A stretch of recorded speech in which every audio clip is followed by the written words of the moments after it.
POS? POS is really interesting, especially for the audience of Liquid Weekly, because I think it's a really good business opportunity for Yeah. developers in the space. I think the last time I looked, there were maybe 300 apps in the point of sale compatible section, Only and 300? you Whoa. compare that to close to 20,000 on the online store space. So obviously there are less merchants and brands using it or requiring apps as well. So yeah, you need to balance that. But It's I wild. think that's a much easier, competitive environment.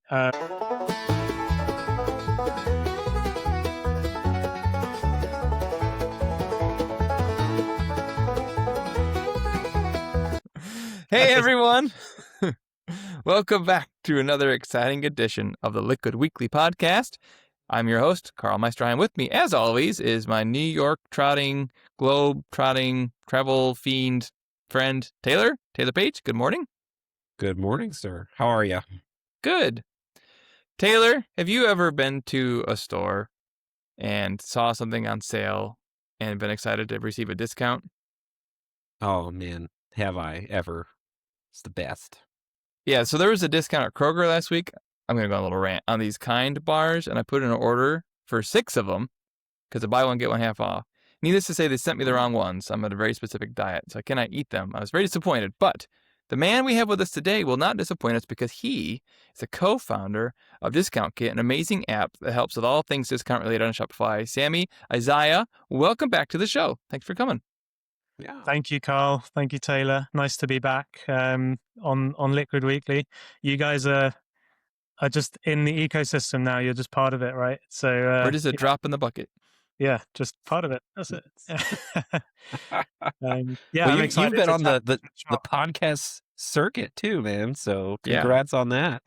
Yeah, I've been doing the rounds a little bit, you could say. No, but this one's the best, obviously. Sorry, Martin. Oh, Different. I really liked that one. checks in the mail, Sammy. Gotcha, Martin. Yes, thank you. So ours was ours the first though? Were we the first podcast for you? You were my first. That's right. Yeah, I'll never forget you All right. guys. Yeah. All right. Okay, now you're just being invited to all these other ones. You're on the circuit. So congrats. It was because you so guys successful. edited the first one so well that you made me look good, and then Uh-oh. there you go. Well, prepare Maybe it's to be time to hire disappointed. that out, Taylor. Yeah. Yeah, right. So, Sammy, obviously you've been with us before, but for folks that don't listen as intensely as Prakar and who don't have a photographic memory like myself, give us all a little remembrance of who you are, a brief introduction of how you got into Shopify development, and then we'll kind of kick it off from there. Sure, yeah. I'll try not to go on too long this time. So I'm Sammy. I am the co-founder of Discount Kit and a couple of other discount-related Shopify apps with my co-founder, David. You see my face more than his, but he does exist, I swear. I got into software engineering when I was a kid, pretty much playing video games, and have sort of gone on from there to work at all types of different companies in software, big, massive banks and small startups and everything in the middle. I've done Internet of Things projects and websites and whatever else. We started in Shopify, I can't even remember when, 2020, sort of just before the big COVID boom, the famous boom of Shopify apps. Everyone knows what I'm talking about. And we built an app called Stackable. And after a couple of years, Shopify released Shopify Functions, and we were one of the first to take advantage of that technology. And we launched Discount Kit. And we also run an app called CodeBulk that allows you to generate sort of redemption codes for those discounts, but they can sort of be third-party function-based ones, so other apps or ones that you've developed, privately. And so now we've got this little empire of Shopify apps that we're looking to grow and focus on. That's very cool. Now, you mentioned getting super involved around COVID. So were you at Shopify Unite 2019? Oh, man.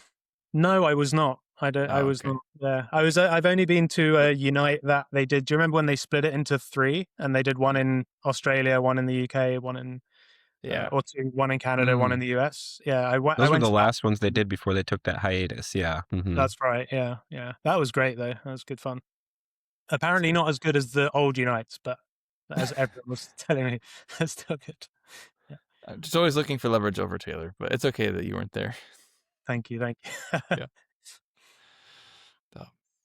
Well, you've had a whole bunch of new stuff, and we don't have to, if people want to hear about Sammy's origin story, can go back and do that. I think one of the fun things was, if I recall correctly, you even did some work with the Pizza Hut delivery tracking stuff or whatever.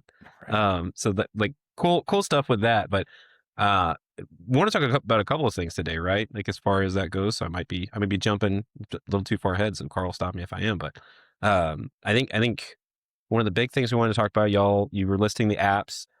You've got an app kind of in this developing space with POS and stuff or whatever. But I also wanted to like reference or make sure we didn't not talk about Discount Kit Live, because I think that's really cool.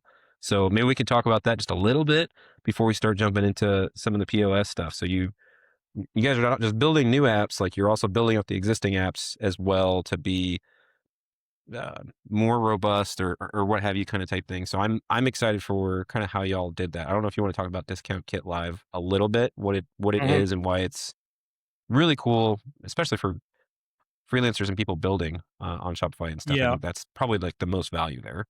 Yeah. Absolutely. Yeah. So spot on. Yeah. We've released, or we haven't yet publicly released. We've got it through the App Store for our new app called POS Queues, or POS Queues. People say it POS or POS. It's like 50-50. And yeah, we're kind of slowly onboarding brands to that. So we'll kind of take it very slowly to begin with. So you might not see it for a while, but I can give you guys a demo of it at some point and talk about it today, of course. Heck yeah.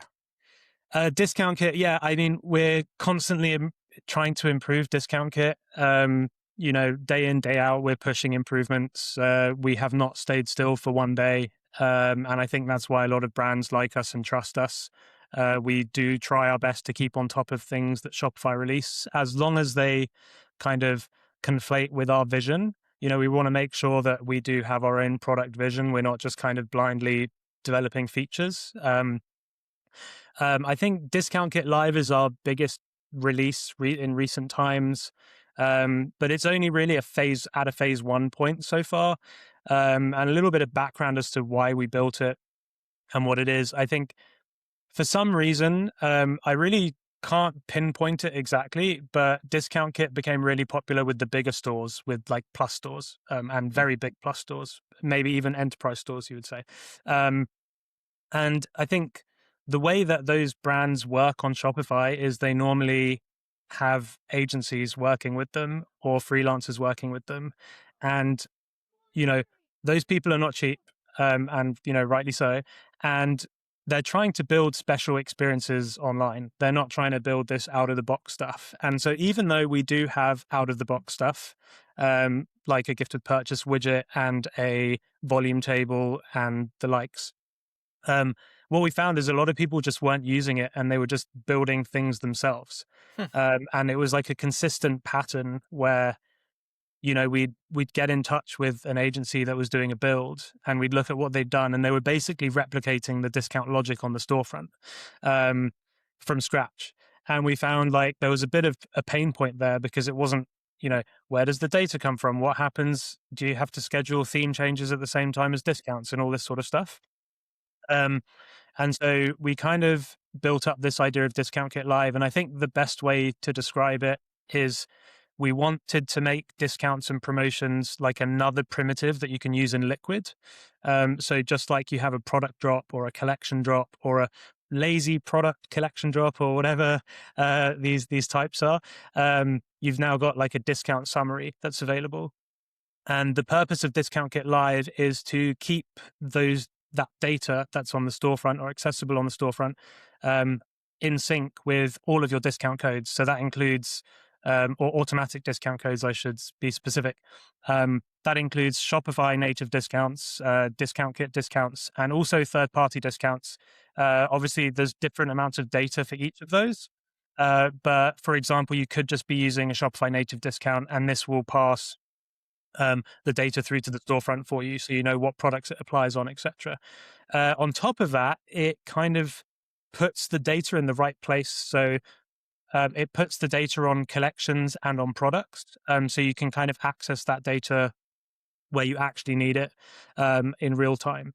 And so that's kind of one of the really big points of Discount Kit Live, is that it's available at the liquid level. So when you're building these experiences, you don't get like a flicker on the storefront.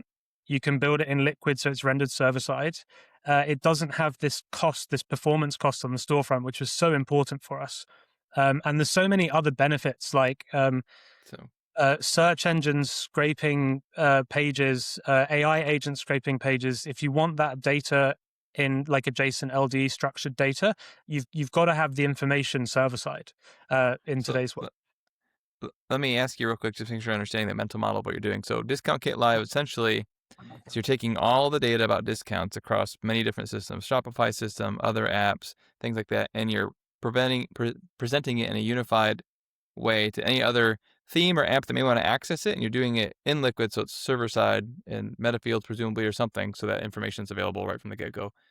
Yeah, absolutely. So basically, it's created a data model called a discount summary that is sort of meant to be generic, so it fits Discount Kit discounts and Shopify discounts. The third-party discounts are a little bit more complicated. It kind of just says that they're there, but it doesn't really know what they do. But we're kind of hoping in the future we can sort of do integrations, but obviously there's pros and cons of that for other people. Give me an example of a third-party discount, if you don't mind. Well, just something like maybe Abra promotions, or another discount app, or one that you've built yourself, right? So you could build your own Shopify function. We would keep track of the title of it and if it's enabled or not. So you could use it to show some promotional widget on the storefront. But the purpose really is giving the power to the agencies and developers that build on behalf of these brands. So we realized actually a lot of the time our customer is the agency or the developer. It's not necessarily the brand directly. And so we're trying to make that experience really good for them. So it becomes a bit of a no-brainer, So yeah, I'm a bit shocked about how well it's been received, because it just seems to resonate so well with, especially the freelancer world. This is how they think about things. It cares about all the things they care about. So it's really, really surprisingly well aligned, because this was just a vision and idea we had. But yeah, the uptake's slow, obviously, because it involves like custom builds and things like that.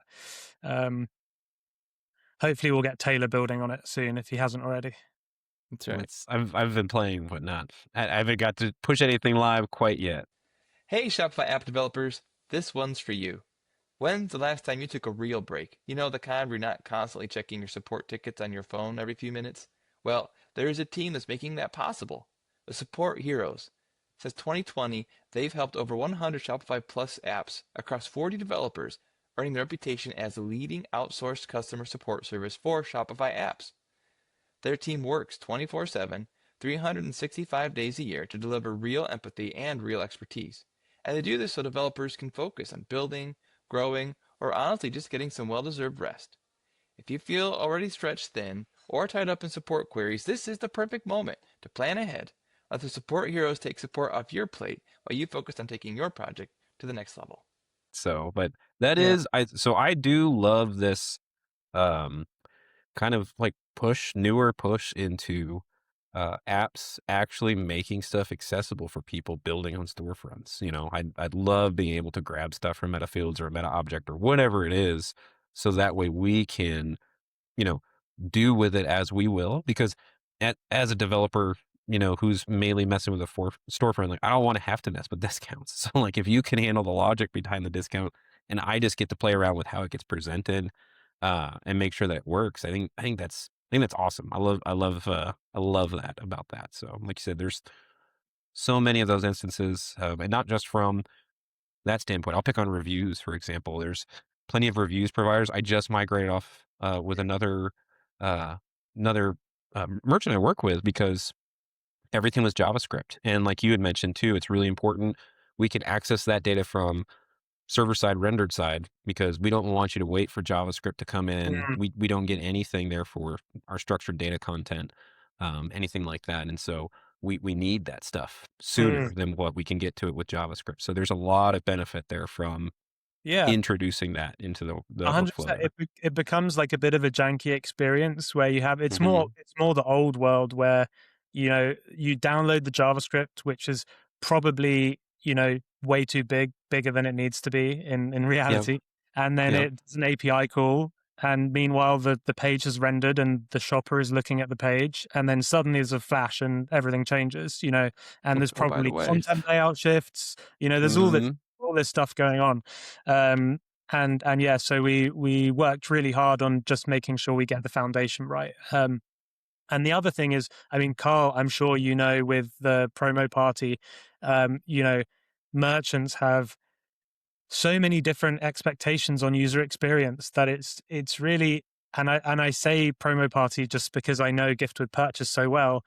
There's Right. so many different user experiences that aren't right or wrong. They're just how the business wants it to work. And so Mhm. trying to build the perfect thing for everyone, for every theme, I think is really a difficult challenge. I'm not saying it's impossible because I'm sure Promo Party's done a really good job. I think we've done a pretty decent job with our out the box widgets. But I think the best implementations of, for example, gift with purchase I've seen is where people have built it themselves, right? They control the Mhm. cart. They can, I'm kind of hoping Shopify does sort of cart extensions at some point. I don't know if you guys, Ooh. like the account web components that they introduced.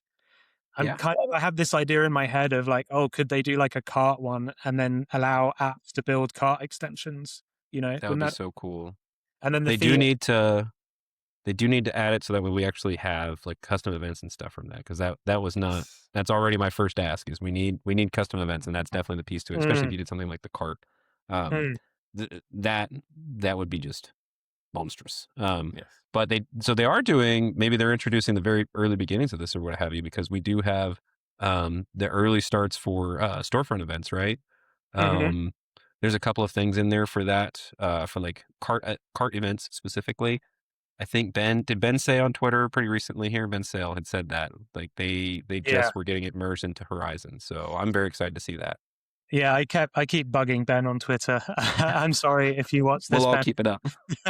Yeah, yeah. I think that's really exciting, and actually the way they implemented that event is pretty cool. Um, it sends you like a car update promise that will Mhm. resolve or correct if it was successful or a failure, and so you can build optimistic updates into your system. So, like if you're a gift with purchase app, for example, you can listen for what product is being added to the cart before it actually gets added to the cart. And so you save a whole second. You don't have to wait for the response to finish. And then when you add an item to the cart, it's the same thing. The theme can spring out the slide cart, it can show a loader, it can optimistically render the line item or whatever. And I think that will be a crazy improvement for apps. The 100%. second it comes out, we're implementing it at like 100%. So I'm Yeah. super excited for that. I think that will be, one of the game changers this year. Mhm. Yeah. Now as far as, like, how y'all, I don't know if you can speak to that a little bit, like, how you've built this out, maybe talk through that process of, like you said, it kinda started off with this, like, vision or idea you had where you wanted to make this accessible for it, and I think this Mm, is a great strategy too for apps in general of kind of viewing agencies and freelancers as, like, you guys are kind of like, you're gonna help us get into stores as well to some degree, right? Like, this is another, like, extension of a market to some degree, so this is a good strategy across the board. But maybe, like, did you guys, like, is this just, like, part of your experience, or, like, you talk to, like, other agencies, like you said, to some degree to get feedback on, like, how do we make this extensible to you? There's already some apps too, um, friends over at Foxtel, obviously, they do this as well to some degree where they surface meta fields that you can access on the storefront as well. So, do you collaborate with other people, or is this something you guys just kind of, like, put together yourselves, or how did that work? it's a really good question. Yeah, I think the Foxcell guys were, I mean, obviously, I think to say someone is the first to something is, probably not true, but, they were one of the first to take this approach. So I think it's genius. I mean, I remember, I think it was Addy came to London and we were speaking and I think that actually kicked off the idea. We'd thought about similar things, but seeing how they worked with agencies was a bit of an eye opener. We'd worked with agencies a lot. Obviously, it's part of our approach. Yes, we work with a couple of freelancers, and so we get them to build stuff on Discount Kit Live, and we then basically write down what their experience is and what the pain points are, and we kind of go from there. This is only the first stage, so the first stage is basically we want a really good foundation where the data is in the right place, and then you can build on top of it. And then we want to start building our own tools that make things even easier as you go forward. Things like building upsells into the cart and all this sort of stuff, building checkout extensions based on it. All this stuff is sort of down the line, but we wanted to really make sure we get the difficult bit, which is putting the data in the right place at the right time and making sure we've got that system that doesn't really fail, or it fails very, not often, shall we say. And I mean, like, to be honest, we used the same approach, the same infrastructure. We used to call it discount refresher, but we've used that since pretty much, I won't say day one because it wasn't day one, but the early days of Discount Kit. So we know the infrastructure is really solid. It's been through 2 big Black Fridays already, or 3 even. So yeah, we kind of have a lot of confidence in it as a starting point. But yeah, there's a future there, and it's just about balancing. Is Shopify going to release some things, that make things easier, like the storefront events will make a big difference to how we approach that going forward. I think anyway. But yeah, so excited about how well it's gone so far. But it's just the first approach, the first phase. Yeah. You alluded to your data refresher component. So I imagine that's one of the big challenges of the project is making sure that as you tie all those pieces of information together, they keep them up to date as changes are made, because they're not doing it through your app per se, right? They may be doing it in the native Shopify discount view or something like that. Yeah, exactly. So they could be, removing a product that was referenced in a discount, or editing a collection, or all of these types of things that will impact where the data needs to be. Yeah. And yeah, the job of Discount Kit Live is just to put the data in the right place and be really good at it, basically. And to be honest, and again, maybe I think Carl, you'll probably agree with me, like not having to worry about the actual storefront implementation is nice when you think of how it works. So yeah, but that's a good call out though on all those different data mutations and how that are going to impact what you do, because obviously we feel that pain too on the promo party side of having to, how do you keep all that stuff straight, because you need to be paying attention to it, but also not bombard yourself with thousands of requests over things that you don't care about as you're listening to webhooks and stuff like that, right? So right, exactly, yeah. Does Discount Kit use Cart Transform API at all? Are there use cases where you found that to be better than discounts, or are you just all in on the discount lane? Yeah, I mean, we've obviously had these discussions internally a lot, I don't know, they're different, right? I think cart transforms change the price of products, but they don't show them as discounts to customers. So I think at a general level, they're a little bit worse, I would say, if you want to use them for sales. Gift with purchase is probably the one thing that fits it quite nicely, because I think what we've done is we've done the gift with purchase as a discount fundamentally as the main primitive. But that means that you have to worry about discount combinations and how does it combine with order discounts and shipping discounts, etc. And there's some quite complex scenarios you can get into that way. Whereas a cart transform always runs before a discount. So it kind of, if you just want to zero out a price of something and say that it's free, because it kind of just does say free, and that's the point of a gift with purchase. I think it can make more sense, in hindsight, or if cart transforms were there when we had started, I would imagine we would have done the gift with purchase with a cart transform. We do have some plans to add a little bit on top with gift with purchase over this year, but we're kind of waiting to see if Shopify makes any moves and improvements to what's available with cart transforms. It's quite limited at the moment, but yeah, very much so.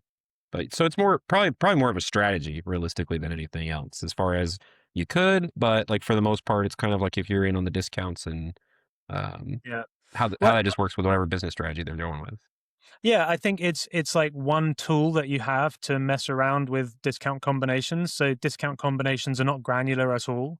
So you say discount A combines with all product discounts, but not any order discounts. But with gift with purchase, I don't think you ever really want to tell your customer you're getting a gift and then suddenly remove the gift. It's just such an odd experience that, you know, if we talk about mistakes that people make, that's probably one of them, where you tell someone they're going to get a gift and then you remove it. It feels like such a bad experience to me. I understand there's other reasons to do that, but I think doing it with a cart transformer is, say it's always a trade-off, like you're saying, Taylor. It's there's no right or wrong, but yeah, it's definitely one up for debate. Yeah. Well, you won, Taylor. Taylor was pushing me real hard on Slack the other day about check I out don't know cart if I won. transforms. Why don't you use a There cart is no right. transform? I was offering a potential consideration. You heard Sammy. Sammy's like the unofficial / official. He's got the skateboard deck, Discount King, and so like he even said like it's kind of one of those things. Like you could Well, use that's it what for I'm this use case, saying. but again, it's When you not said it, I right was or like, wrong. whatever, Taylor. But now that Sammy said it, yeah, definitely. See, it was Carl was just like, nah. It's like, all right, I'm gonna ask Sammy this question. I think you can do it. You can do it both ways, or even combine the two. To be honest, there's like, again, it's going to depend on what do your customers want, what do your merchants or brands want. Well, it's the same way that there's there's loads of sorry per car, like there's loads of bundle apps out there right there, and they knew that there were tons. But even if every single merchant that I talk to and I ask and that I work with, ask a merchant to define what a bundle is, right? And you get a different answer with every single person. It is wild. And that's why there's so many bundle apps. It's the same thing with gift with purchase. There are many gift with purchase apps, and it's great. Carl, you guys like built a great app, but I think the same thing, you run into all those instances of like what do you need gift with purchase to do? And it's like they all have these bizarre requirements that none of them fit into the same box. So that's why there's space for all these apps, because you couldn't possibly build an app that covers all these crazy scenarios that everybody Well, has. you could, and if you were, it would be Sammy that did it. But yes, it'd be hard. No, I don't know. I mean, gift with purchase is probably the trickiest part of Discount Kit, to be honest, and dealing with the feedback. I think everything else is really enjoyed and loved by the users, and gift with purchase is tough to get right. So yeah, good luck, Carl. Thanks. Yeah, well, it'll be fine. It'll be fine. It's fine. Yeah. So, but yeah, sorry, go on. I was going to ask you some function questions, if that's cool. Yeah, go for it. All right, because obviously you got a ton of experience with functions. You've been there since day one, and it's become, I think, more and more a part of people's workflows, and even the fact that folks are getting kicked off scripts. Finally, here shortly, more people are going to be reaching for those. So one question I have for you, just in general about functions, is what tool chain do you use for local development with functions and then testing those functions? I mean, yeah, the functions was changed a lot since we started on it in a good way. It's much easier to get started today with them. A lot of the tools are in place, or a lot of the pieces are in place now. We run all of our functions with Rust, just mainly for performance reasons, and we can handle really large cart sizes without running into the Shopify limitations, which I think are good limitations. Some limits are good. You don't want to shoot yourself in the foot too much with slow running scripts and functions. For testing, we have we unit test the discount functions, we integration test them in Rust world. But then also something that I think a lot of people haven't been talking about is Shopify released like a test harness for Shopify functions. And it's a Vitest plugin, or it's not really even a plugin, it's just some helper functions to run Vitest tests for your functions. And what it does is it will actually, you put it in the folder of your function, it will do the building. So you have a build step defined. It will run that build step. It will do this decoration that Shopify does to the WASM files or the WebAssembly files, and then it will execute it with the input that you put in JSON. And so they built this really amazing way of doing integration tests, really, because this is the thing that's going to production. I'm sending this WASM file to Shopify. You can now test that directly. So we've started to use that for performance testing, especially. So we capture the output. So it basically, we put some really big test harnesses. So we'll say, like, here's an example cart with 500 cart lines in it and with 20 collection references. And we run that on every single push to GitHub. And we make sure that the performance hasn't decreased with changes. Or if it has, we go, why? And is the trade-off worth it? But it's become like a really important part of Discount Kit, is just making sure that the performance is there. Because, some brands on Shopify have thousands of products and really big catalogs and a lot of collections, and maybe like slightly messy setups, shall we say? But we want to be the ones that can provide, the tools for them. Does that Yep. kind of answer it? Was there something Oh. else you're looking for? I'm not. No, Maybe that's great. In fact, I don't know that I had heard about the Vitesse harness stuff. I've been impressed by some of the additions they made to the CLI tools in terms of being able to work with functions and log output and things like that, because it used to be pretty opaque back in the early days of trying to figure out, like, what did the function actually do, what input was actually given, right? And even starting from there, but it's gotten so much better in recent years and months. Well, and is that available through the CLI, or is there a repo or something there's that comes through? Shopify function test helpers, I think. If you Okay. search, I'll bug you. We'll try to get the URL for that. Put it in the show notes for folks. yeah, I think it's one of the things they haven't really shouted about, and yeah, I mean, like there's some other improvements they've been doing, like just I think the new dev platform has made things way easier to be able to rerun logs and things like that as well. So yeah, shout out to Nick Wesselman and team for doing such a good job. There are still pain points, obviously, but I think, like, we know with software you always can be better. I think also there's some other interesting stuff that Adam Petro, who's a developer on the Shopify Functions team, released recently. And I think this is the really cool thing, is Shopify have a really low-level library. I forget the exact name of it, but it's Shopify WASM API, something. That might not be the exact GitHub repo, but it gives you basically a way of serializing data and like following the path of the data in a really, really performant way. So it's like lazy.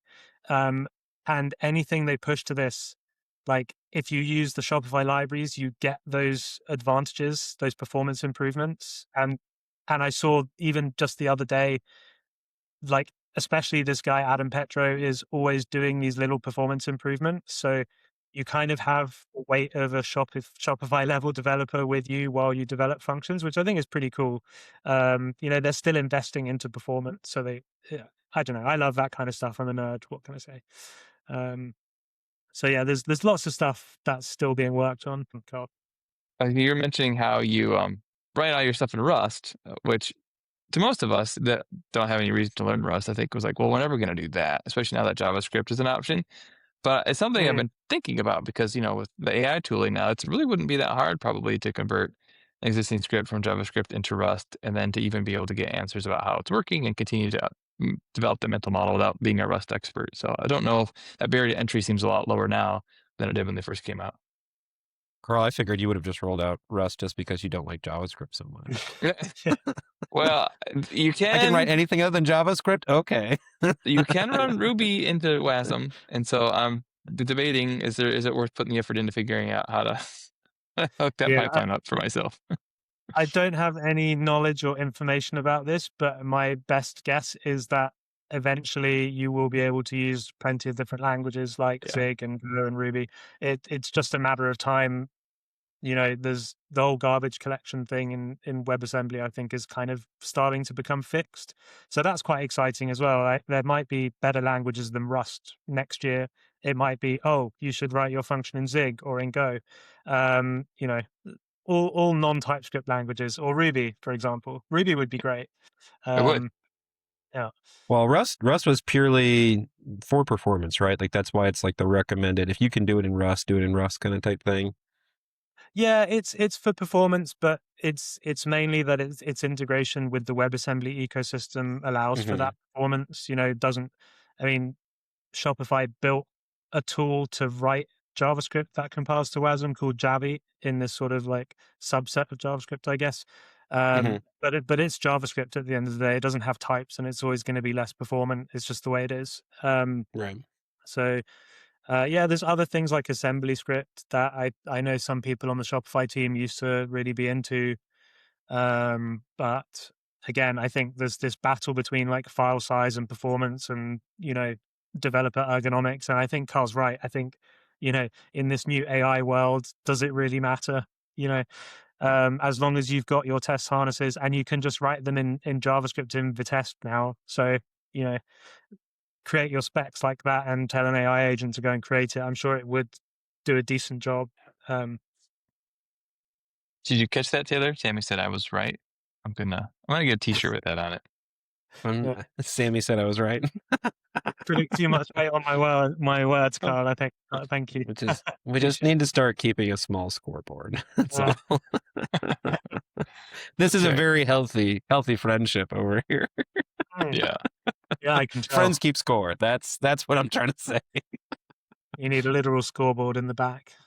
Well, Yeah. Carl, what other functions do you have? Because I want to make sure we have time to talk POS because I don't know hardly anything about POS. And I think it's my experience with POS has been limited to talking to several people who have started with Shopify POS. They weren't happy with the end result and they've actually moved back. So they'll keep their storefront on Shopify and they'll say sayonara to the POS side of things. And so, Hey. but I know Shopify's developed heavily in this space. So Taylor, I have your an idea, functions in now.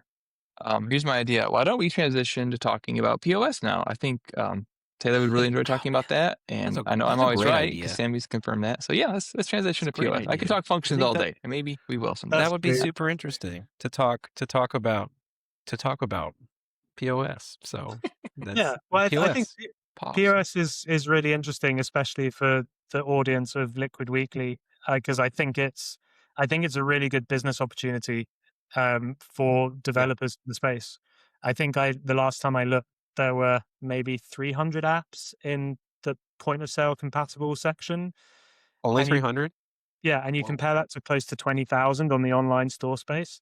So obviously there are less merchants and brands using it or requiring apps as well. So yeah, you need to balance that. But I think that's a much easier, competitive environment. Now, So Sammy, is it a little bit different developing for POS though too? Because I feel like POS is like in person and retail. So did you guys have to have like a physical presence to like actually go test this out someplace or whatever, make sure it was working? Like how do you develop something like that? So yeah, a bit of background maybe first is better. So like we first worked on the point of sale with Stackable, which was our first app in Shopify. So it allowed you to apply multiple discounts on the point of sale and on the online store. Way back when you could only do one discount per order on Shopify. The old world, there was extensibility on the point of sale, so you could extend it, but it was really built around loyalty programs, and it was almost like a direct integration for the big loyalty apps. I think, I don't know the politics of it, but I think it was like a feature literally developed for a few of the big players would be my guess. They had this, so you don't need an iPad. You can run it on your mobile. So the point of sale app is just a mobile app. So we've developed it we have iPads and tablets and stuff, but I mainly just use my iPhone actually. And way back in the day, it was actually really complicated. I believe it just loaded an app bridge page in a web view. And so you could integrate in one way. You could put like on the dashboard of the point of sale, you've got little tiles, and that's sort of like your home grids. And so you can put actions on there like apply a discount or add a customer to the order or open up the scanner and all this sort of stuff. But what it used to do is it used to open up a web view with an app bridge thing in it, and it would literally take like 3 or 4 seconds to load like the extension. And so it was a really, really bad experience. And then they, fast forward, like developing on it was really difficult as well. There was no way to get logs. You basically had to create components. So instead of just console logging or debugging, you actually create a component that would spit out, the information you wanted. and then rebuild the extension sort of thing. Really painful. Then they moved to the UI extensions world, and it became a lot better.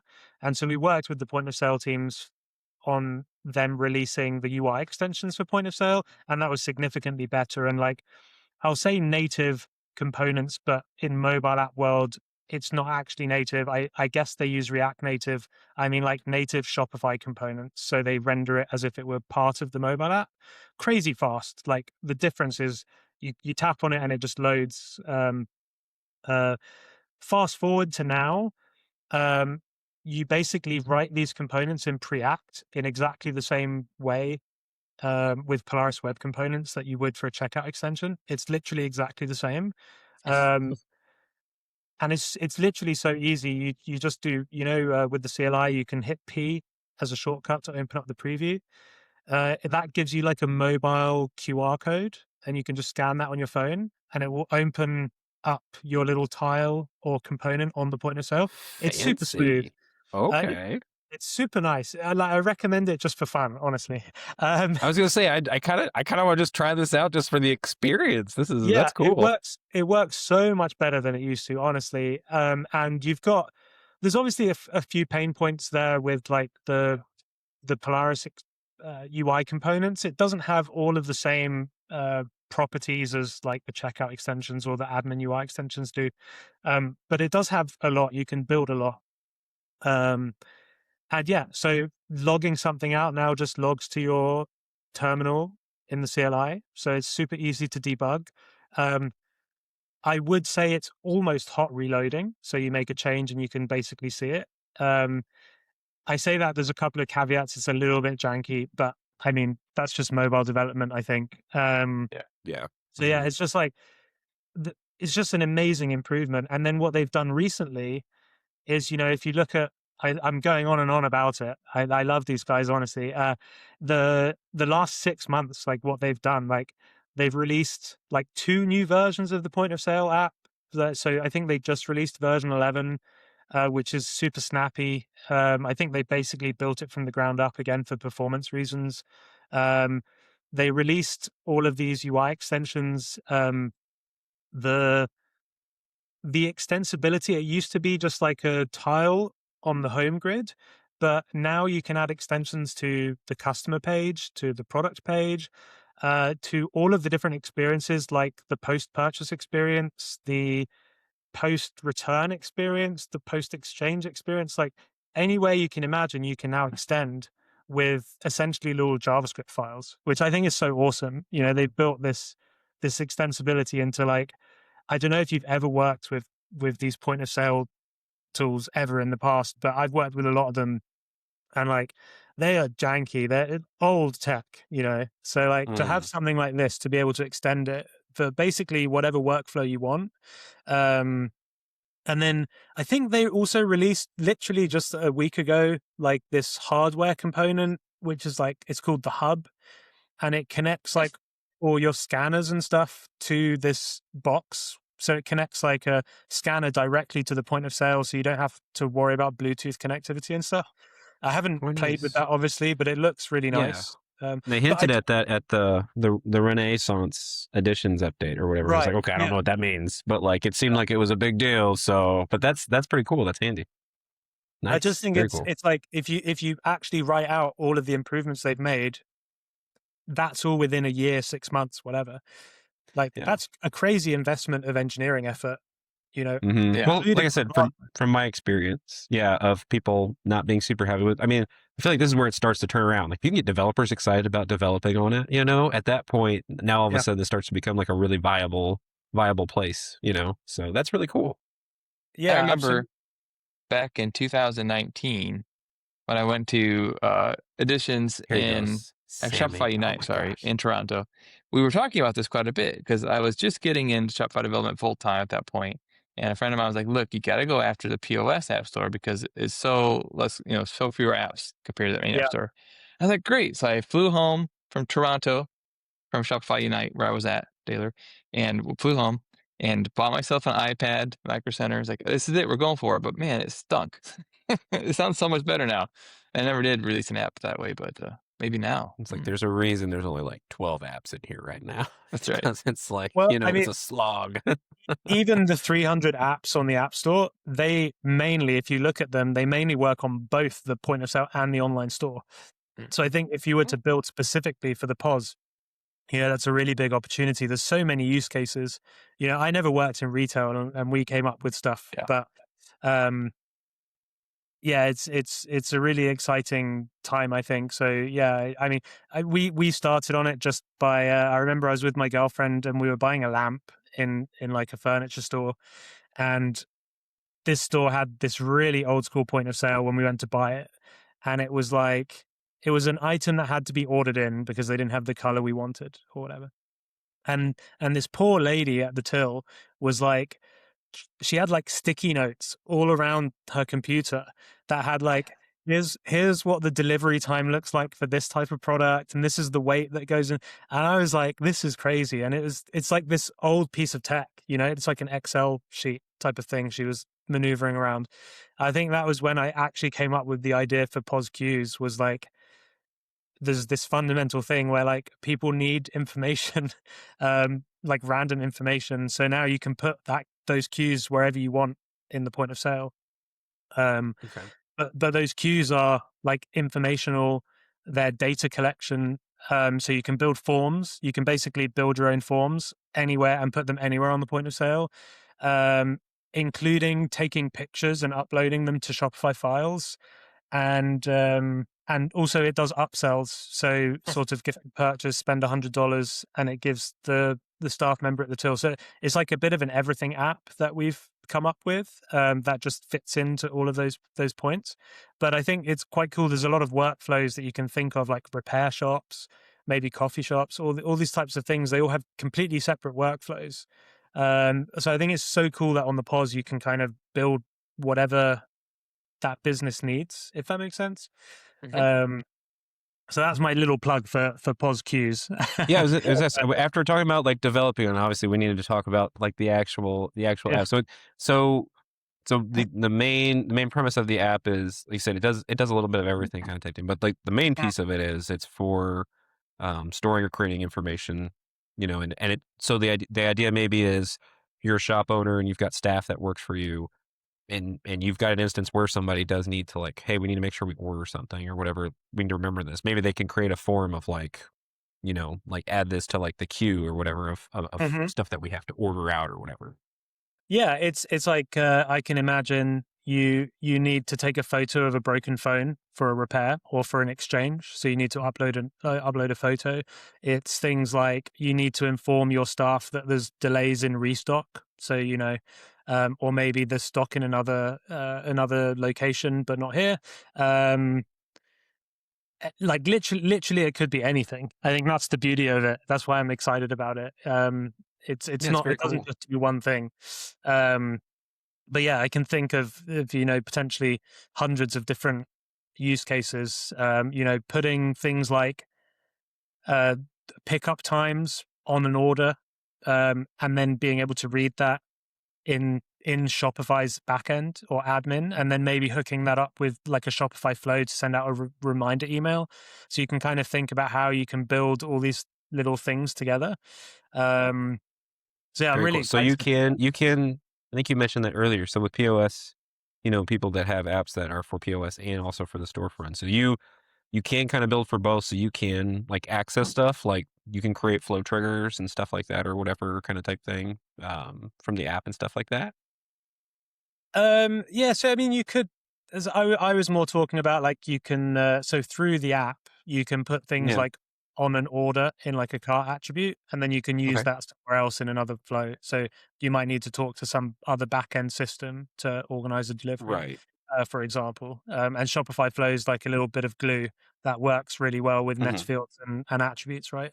So just kind of thinking, what could you do with this? What are the use cases? Yeah, but it's possible to get those to like kind of talk to each other to some degree. Yeah, or what I have think you. That's so. really interesting. I don't think I knew that. I kind of thought POS was its own kind of like closed off system of like, it's here kind of type thing. It's weird because the cart is kind of its own cart, but it's kind of the same cart.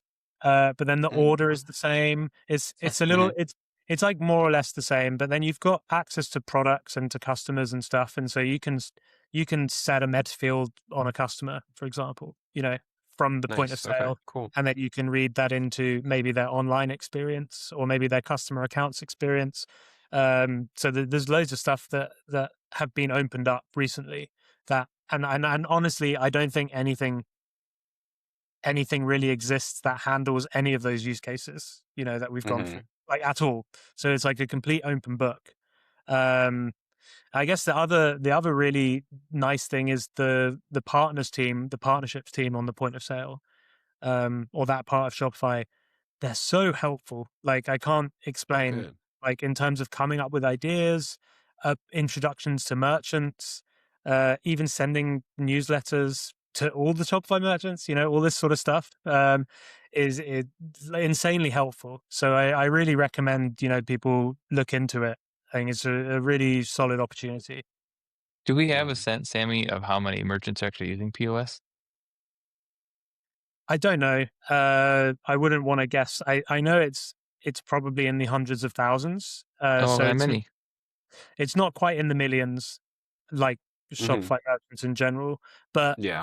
I'm pretty confident to say that every merchant gets access to POS Lite when they set up Shopify. So out of the box, everyone is technically a point of sale merchant, but then they have like a pro. You can make a location pro that allows you to do sort of pro things.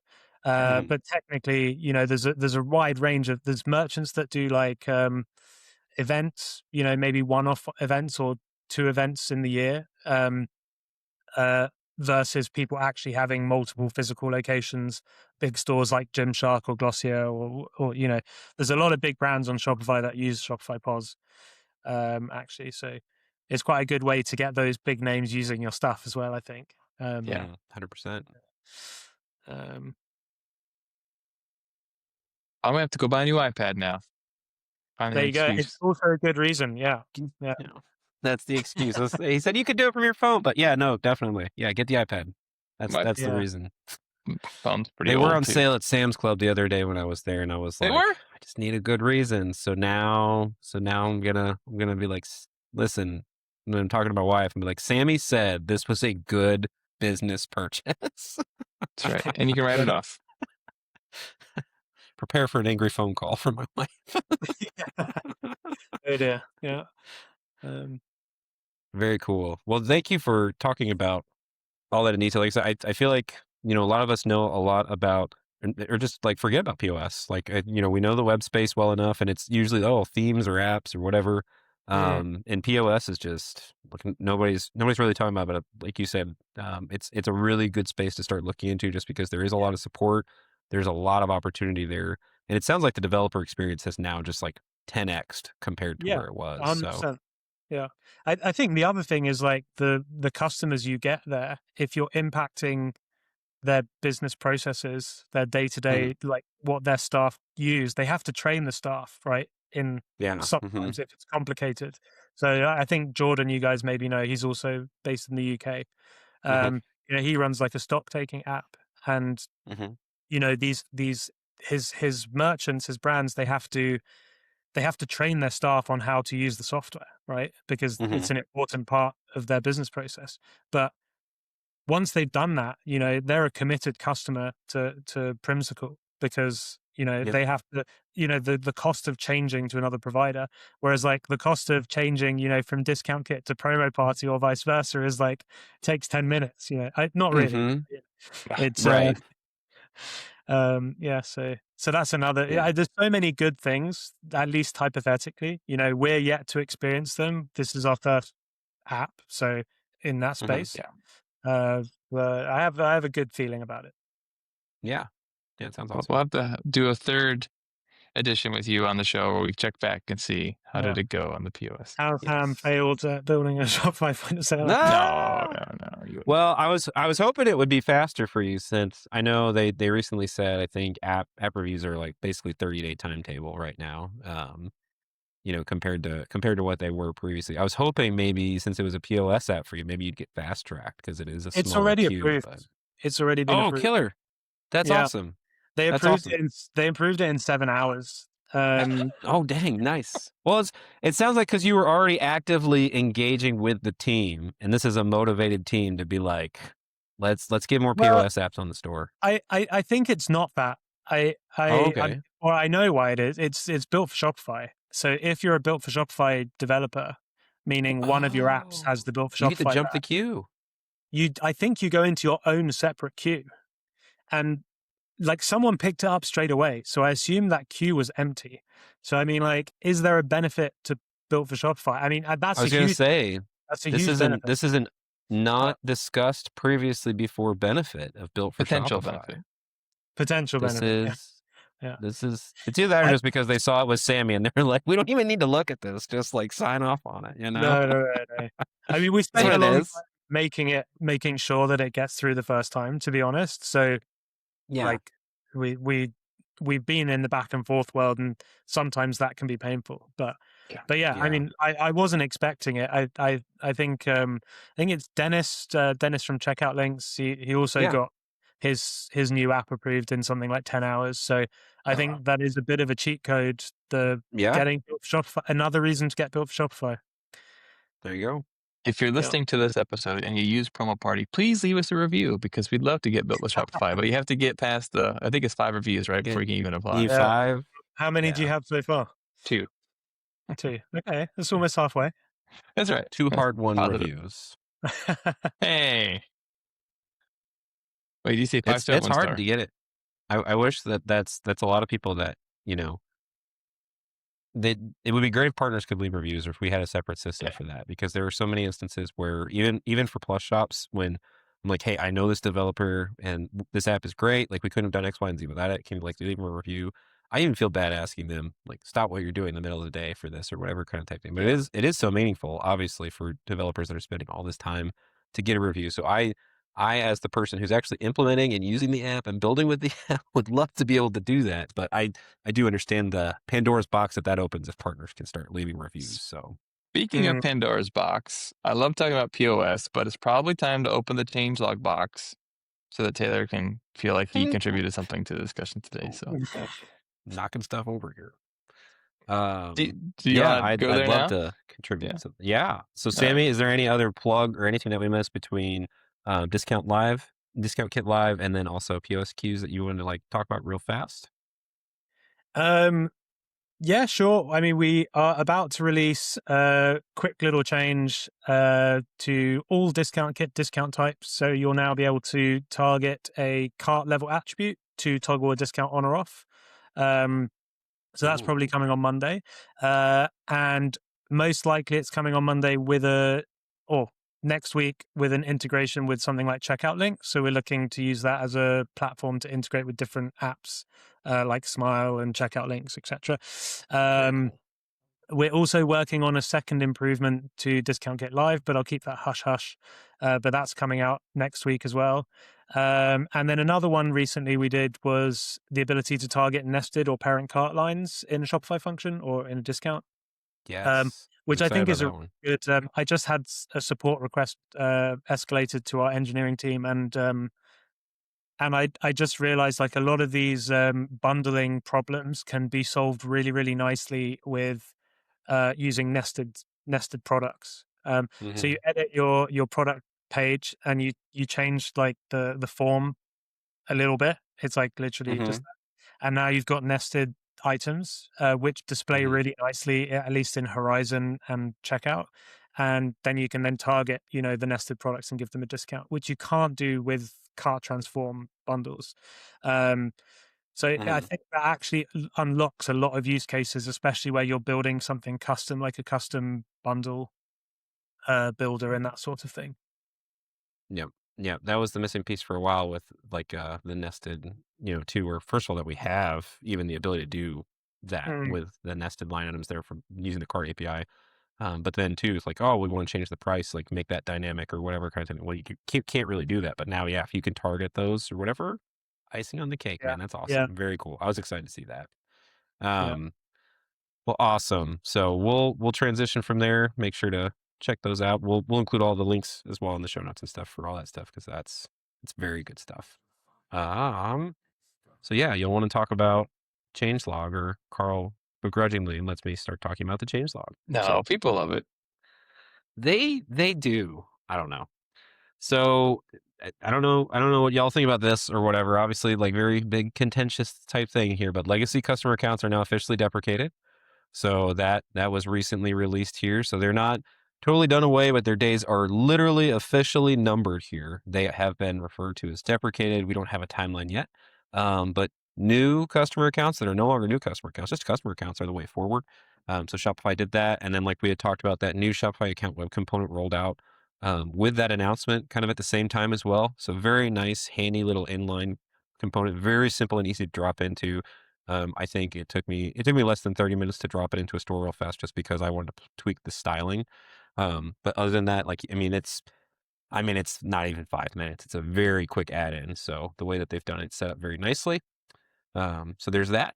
A couple of other things here. So new action required, new APIs to read and write shipping options in the delivery profile.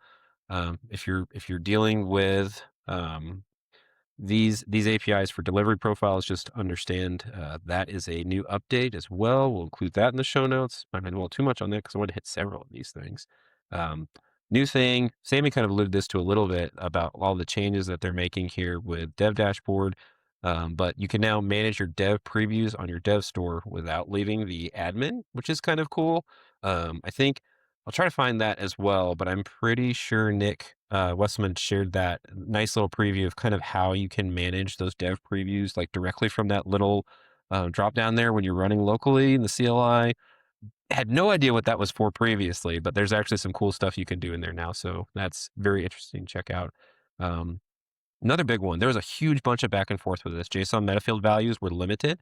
Shopify rolled out this announcement in the changelog first and said it was going to be limited to 16 kilobytes. It was super. What was it? 16 kilobytes. Yeah, it was super small, and everybody was like, "What? No!" So thankfully, there was a lot of really good discussion and back and forth on the dev community forums. Shopify listened, and they are going to now limit that to 128 kilobytes. The issue that there's a whole bunch of stuff you can really dig into that thread about, like why they rolled that out. They did hear though that 16 kilobytes was way too restrictive and limiting.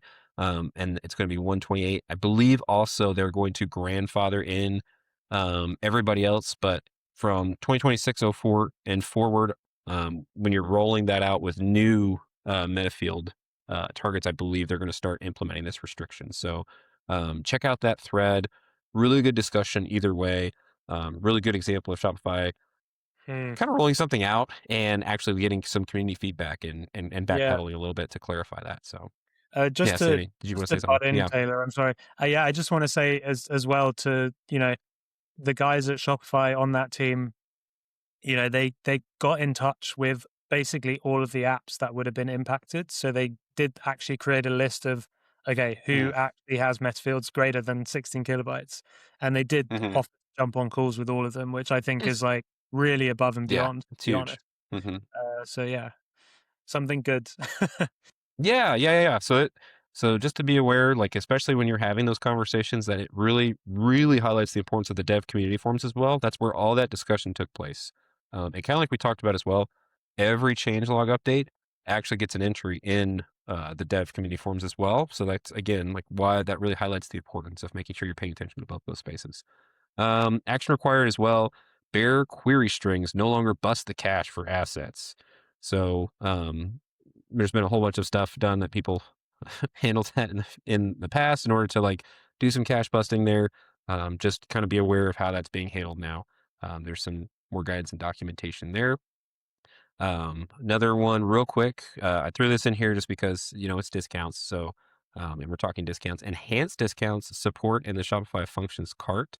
So you can now access detailed discount information at 3 levels: cart level, line item level, and delivery level. So everybody running discounts, be excited about some new features there. So be sure to check that out. Another one that people were very excited about. There are some new analytics queryable capabilities for metafield definitions. So Shopify is extending how accessible different metafield values are and stuff are in analytics and such. And so now there's a new capability directly on the metafield definition in the admin GraphQL API. So be sure to check that out as well. We'll include all of those in the show notes. And Carl, that is all that I knocked down. There were other things, but I knocked that down to that very short list, just to make sure it wasn't too long. Sorry, I nodded off there for a minute. Thanks, Taylor, for talking. And no, actually, I really appreciate it. I'm working on paying more attention to those too, but it always helps to have you personally call them out to me every 2 weeks. So thank you for doing that. But now, the moment everyone has been waiting for, it's time to transition to the third half of our show, where we talk about our picks of the week. And I see that everybody has one. That's good. Not putting Sammy on the spot. So I will go first, since I'm still waking up. I picked something not food related this week, although that's hard pressed. Ghosty, which I honestly had never heard of until I was playing with Omachi Linux and it wasn't working because I was trying to do it on a really old MacBook and OpenGL support was broken. I was like, oh, what is this? And so I started playing around with it on a machine that actually can run it. And it's a great terminal. It's written by Mitchell Hashimoto, who you probably heard of HashiCorp fame. And it's actually, you think, well, how big of a difference could a terminal make? I already use iTerm or whatever it is. And yeah, it's just really nice. The rendering, the fonts, the themes, and there's tons of features I haven't even dug into yet. So if you're looking for a new terminal, I'll play around with it. There's tons of great things about it. Check it out. Ghosty. Yeah, plus one And from let's see. I say I need to try this now. I have enough people that I've been such a huge fan of Warp terminal for the longest time or whatever, but I'm kind of getting a little annoyed with it being slow sometimes, and I honestly don't use all the features that they're starting to stuff in there with AI and different things. I don't So really Warp want it. I just is want too speed. slow for you? So You got to yeah, download the so update, Warp 9. Get it? Warp 9, Star Trek? Anyone? That's No. Okay. where's the no. I can't use Warp because it makes me a little sad inside because I have this great memory of OS2 Warp, OS2 3.0 back in the day. I got a t-shirt and everything. It was awesome. And obviously OS2 went the way of the dodo, but I'm glad that you're using it. But check out Ghosty. I'm gonna try it now. Sammy? Yeah, I used to use Warp as well, and I Did you? transitioned to Ghosty. Yeah, for pretty much the same reasons, just a Okay. little bit slow. But also, it's kind of weird how you have to, or you used to have to log in with your GitHub account, which I thought was a bit for a terminal. But I mean, it was good. It was very good quality, to be fair. So yeah, no judgment there. I like it.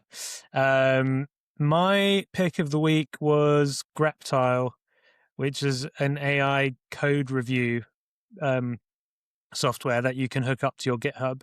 And to be honest, this is the first one that I've actually used. Dave, my business partner, co-founder, has tried out a whole bunch of them, and we've landed on Greptile. But essentially, you can put like a JSON file in your project, and you can set up, you can give it context, you can give it, you can tell it to rerun the code review every time there's a push or a change. You can talk to it and reply to its comments in the GitHub thread, and then it learns. So it learns your preferences of style, like code style, and it allows you to add extra context where you might not. But I really think, actually, I can't believe we haven't used it for a very long time. But adding in an AI code review layer is just such a no-brainer. It makes so much sense. It's such a low friction way of introducing AI into your workflow. So yeah, I would say I would recommend Greptile because that's what we use. I'm sure there are loads of other really, really good options. But yeah, we've had a great time with Greptile. So if you want to try something first, I would go with that.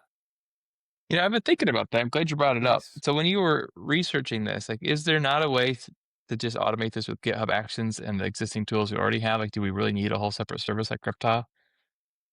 That's a good question. I mean, again, I wish Dave was here to answer that, but yeah, I don't really have a good answer to that, to be honest. You're probably right. We'll probably check them out. We'll chat and say, see, Carl was right. Yeah.